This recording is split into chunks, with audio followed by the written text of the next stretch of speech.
yours truly, Big Out the quarterback, and today we in Tampa, Florida at Benton Media Lounge. And guess who I got? My very, very, very, very special guest.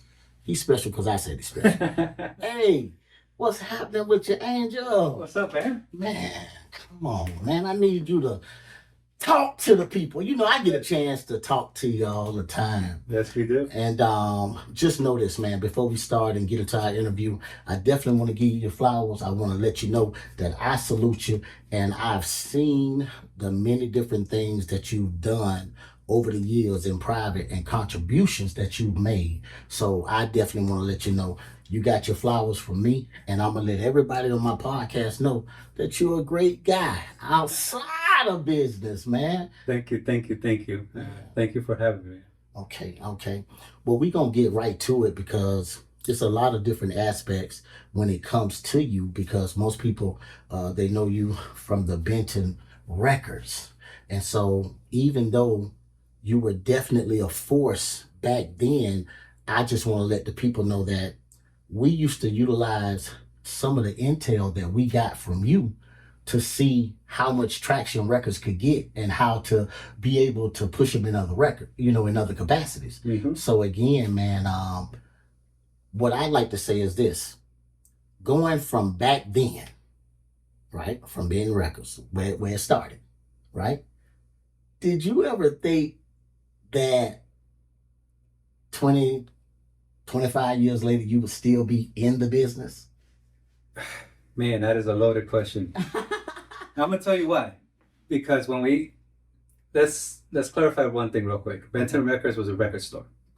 Because a lot of people who might not know the story might think it's a record label. Okay. Which at one point it was too. Mm-hmm. But Benton Records was a vinyl record shop, and we catered specifically to the DJs. Okay. And when we opened Benton Records, the record store, I had no idea what I was doing. Oh. I had no business opening a record store. I used to DJ. Okay. The record store was my happy place. So I wanted a record store, so I just did it. Right. But I didn't think it was gonna develop into this, lifelong career for me. I really didn't. Okay. So I'm as surprised as everyone else. Okay. Well, man, when I look at that, because again, I'm a student of the game, you went, because at the time we called you guys a mom and pop, because believe it or not, outside of what you guys knew about me, I was working physically in distribution. Mm-hmm. And so you went from basically buying from the distributors to becoming a distributor. Yeah. Yes, we did. And how did that happen, man? Like, how did that happen? Did you see that coming? No, none of it. Touching real quick on the mom and pop shop. The reason why that was important is because in that time, so there was no MP3s, there was no downloads, there was no digital media. It was only physical. People had to go into a store to buy a CD, a cassette, or a record. Correct. And the industry kept track of what was being sold by the barcodes on that physical product.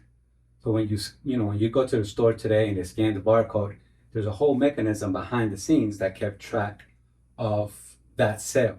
Mm-hmm. The industry considered a sale at a mom and pop store to be more important than a sale at a chain store.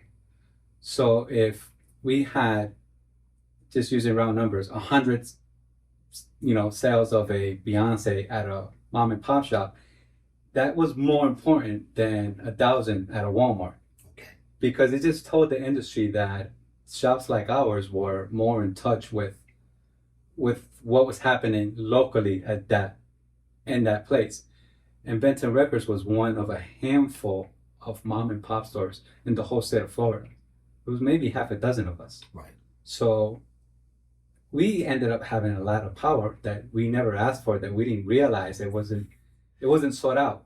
Somebody said to me, hey, you should register with SoundScan. So I was like, okay. And I registered with SoundScan, and I would scan the sales, and those numbers would go on to the whole industry. And before we know it, people started paying attention.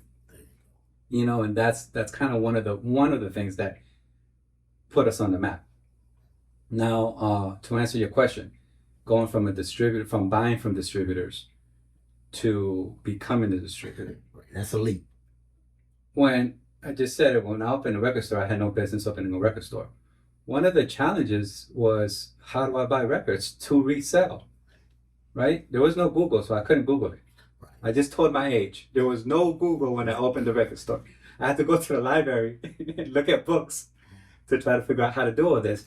And because I was a DJ, I looked at a record and it had a phone number on it.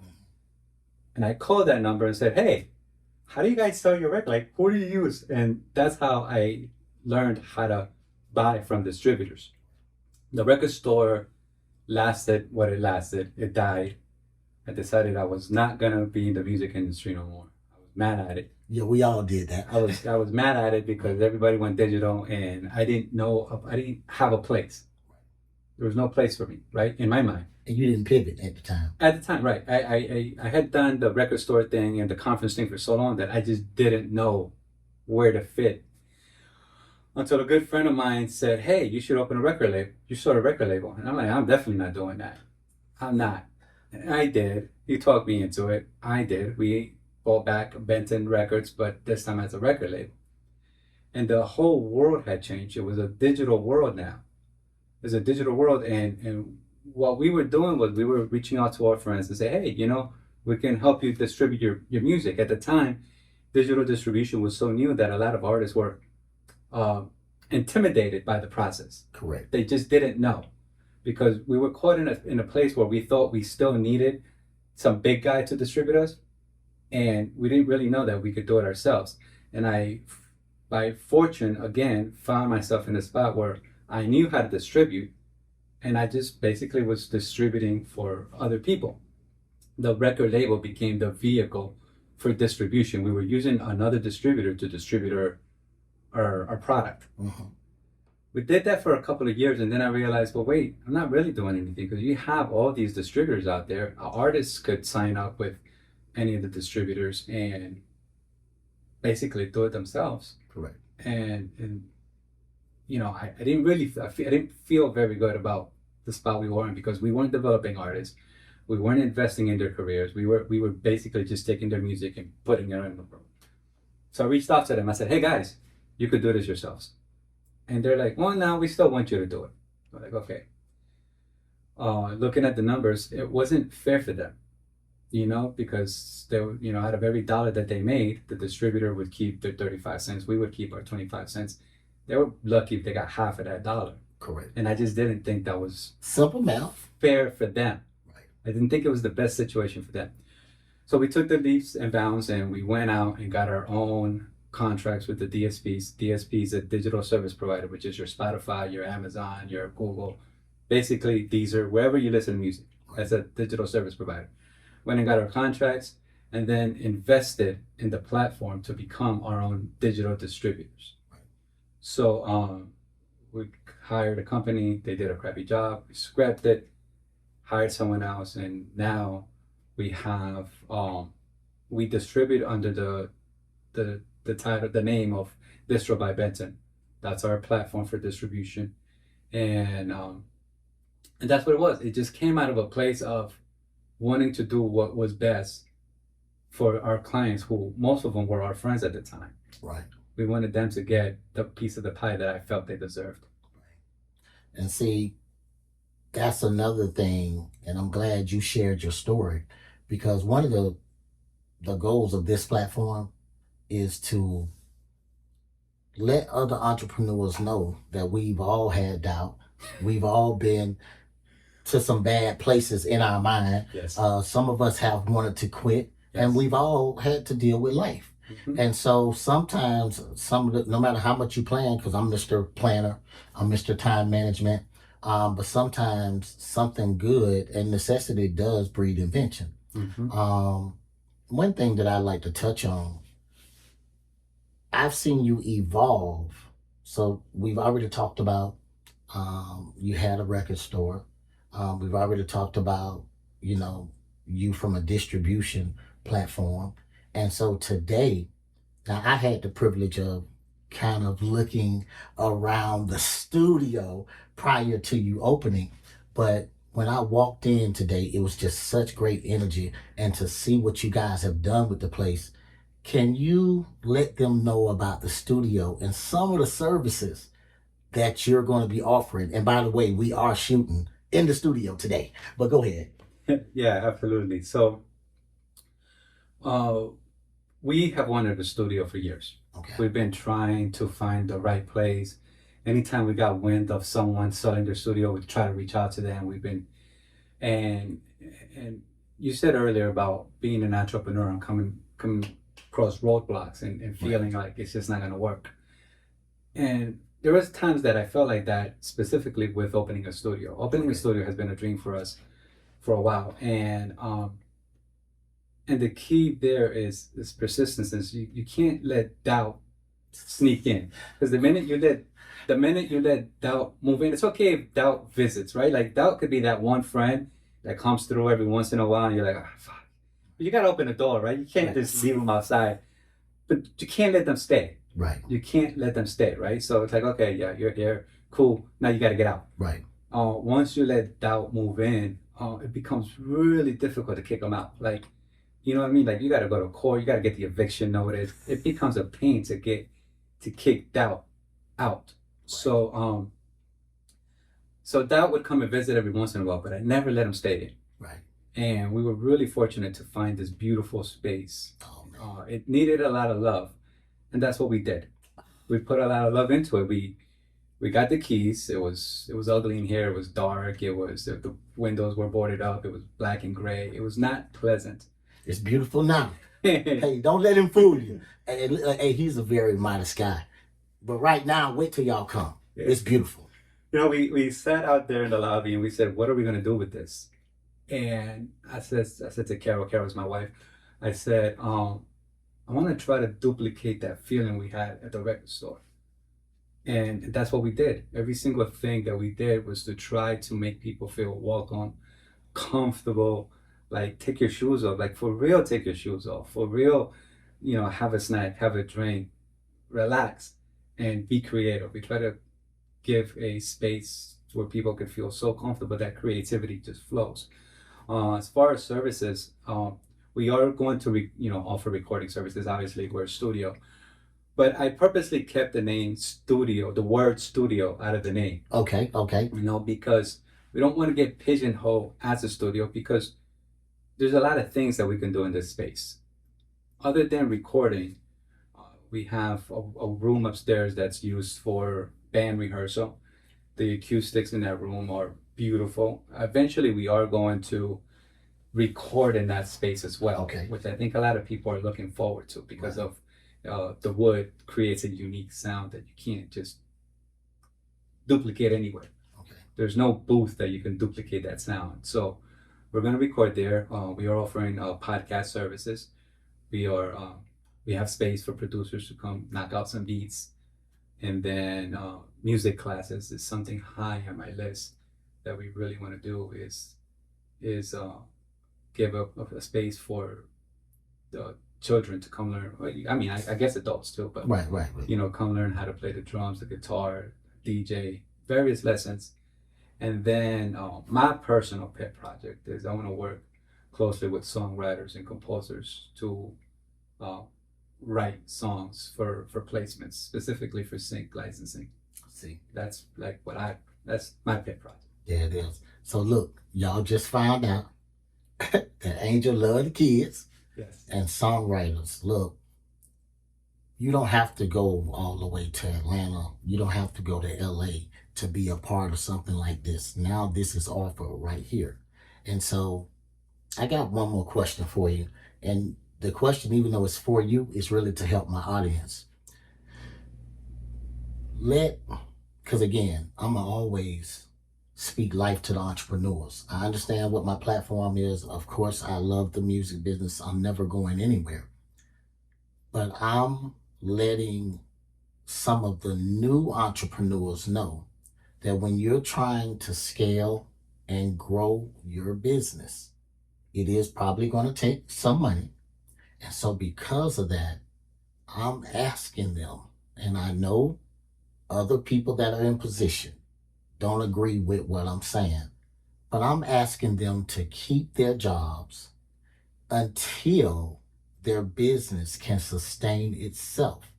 Because when you don't do this, and I want you to chime in just from your personal experience, Mm-hmm. the bills are going to keep coming, Yes. other expenses are going to pop up, and that's enough pressure by itself. So imagine a person out here, everybody don't have rich parents or a rich fund or things of that nature. So I'm just a big advocate, and I know it's not popular in hip hop, but I'm going to stand on what I'm saying. It's okay to have a job in a 9 to 5 while you're putting your dream together. Um, I'm about to be brutally honest. Let's get it. So, I am a serial entrepreneur. No doubt. I've sold everything under the sun. Everything. With We talk the podcast. with that being said, it started with a record store. Well, I mean, I had other businesses before that, but the record store is what started this Right. this journey, right? I had a job. I had a great paying job with Verizon, and I decided I was going to quit my job to open a record store. 6 months later, Carol says, "Hey, can you pick up some milk on your way home?" And I said to Carol, "There is no money for milk." Oh man. Oh man. Y'all getting the real. See, I would never guess that, but okay. There is no money for milk because I thought I just got to open the record store up. I mortgaged my home to open the record store. Risk taker. Oh man, I thought I knew you, man. And I I thought I lost knew you. and I lost the home Yeah. because I couldn't pay the mortgage that I took out to open the record store. No one in Tampa knows that story. Yeah, nobody. Yeah, I didn't know. And with that being said, don't get me wrong, I'd do it again in a heartbeat. However, I'm grown now and I understand that risk has to be calculated. Calculated It risk. has to be calculated. And sometimes we're in such a rush to go because we want the results now. And most of the mistakes we make, especially as entrepreneurs, is because we rush. As human beings, but as entrepreneurs, rushing is where we make the mistakes, the most mistakes. Hold on, We I'm sorry. ran out. I'm not cutting you off, Angel. Can you say that one more time? Because hold on, I'm guilty of that. And I have learned to slow down and do it right rather than fast. But can you just say that one more time? Because me and you, we didn't even have this conversation. But you touched on it. Please tell the audience one more time. Absolutely. Most of the mistakes that we make as human beings, and especially as an entrepreneur, is when we try to rush, try to get things done too fast. This society has us thinking that if it doesn't happen right away, it's not going to happen. I have looked for a studio space for 5 years, and there is absolutely no space better than the one that I have today. It took us 7 years to start our own distribution company. And I love our platform and our customers do too. And it's probably going to take me another 10 years to where I can retire. Today, I still have my 9 to 5. I get up, I work from 8:30 to 5 o'clock at my job. Sometimes I'll take some time to do music stuff, but not too much. Hope my boss isn't listening. Okay. And I stop, go walk, do something to shake it off, turn around and work on music, typically till 1 in the morning, sometimes 1:30. So from 6 to 1, there's dinner in there and time with the grandkids and whatnot. But that's almost 6-7 days a week. Sometimes I'll take half a Sunday off. My father always said to me, the day has 24 hours. It's what you do with it that matters. So you have to make it happen. You have to chase that dream. You have to take the risk, but that risk has to be calculated. You don't want to set yourself up for failure. And when it comes to business, cash flow is king.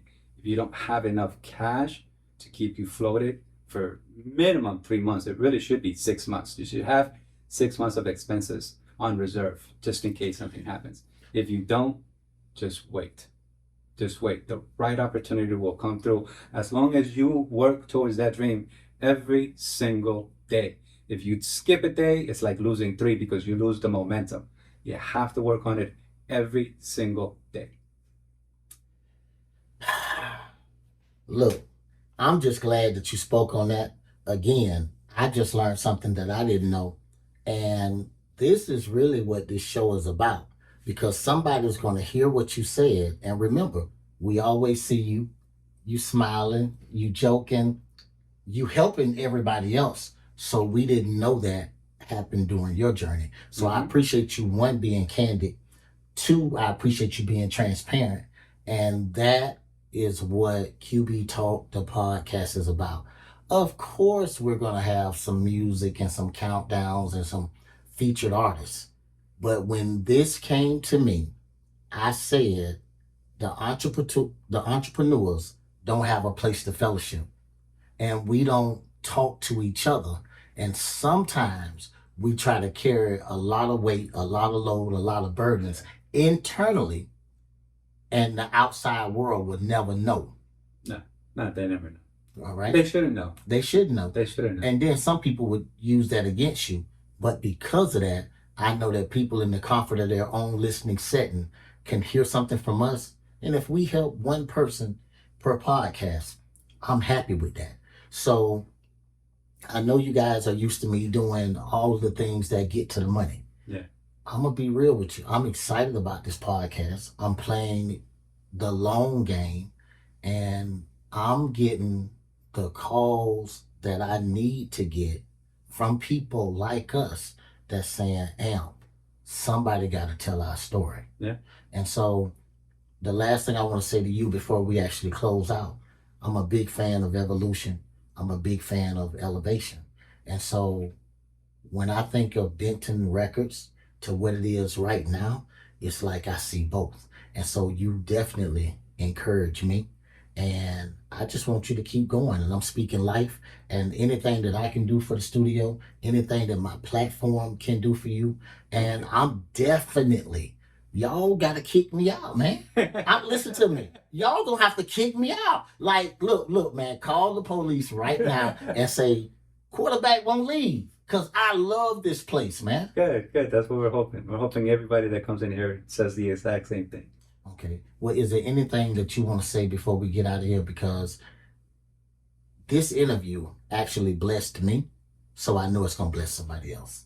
No, thank you. Thank you for the opportunity. Thank you for what you're doing. Every episode has been on point. To keep doing what you're doing, because you're definitely going the right path. And anyone out there that has any questions that I can help in any possible way, whether it's music related or business related or just need someone to talk to, man. That's what we do. And you know what? I'm going to say this and I'm going to close. What you just said is what I would like to say. But if it came from me, it would look like I'm saying that I'm better or I'm higher than somebody else. But I have people that I talk to in private, and that sometimes just when they can release the pressure out the valve, it rejuvenates them to go back and fight. And that's all I want my entrepreneurs to do. Stay in the game. Yeah, man. And understand it's a marathon. Yeah. There's always a way. There's always a solution. Entrepreneurship is my creative release. You have to be creative to be an entrepreneur. And just, whatever is the problem that you're facing, stop, and I promise you there's a solution for it. You just haven't seen it yet because you're too close to it. Take a step back. You did forget one thing, though. What's that? I've been waiting this whole time. Okay, what? I slipped. Okay, help me out. I'm supposed to get in what I fit in. Hey, see, I was going to do that on the outro, but let me say this, man. QB Talk, the podcast, get in where you fit in. Get in where you fit in.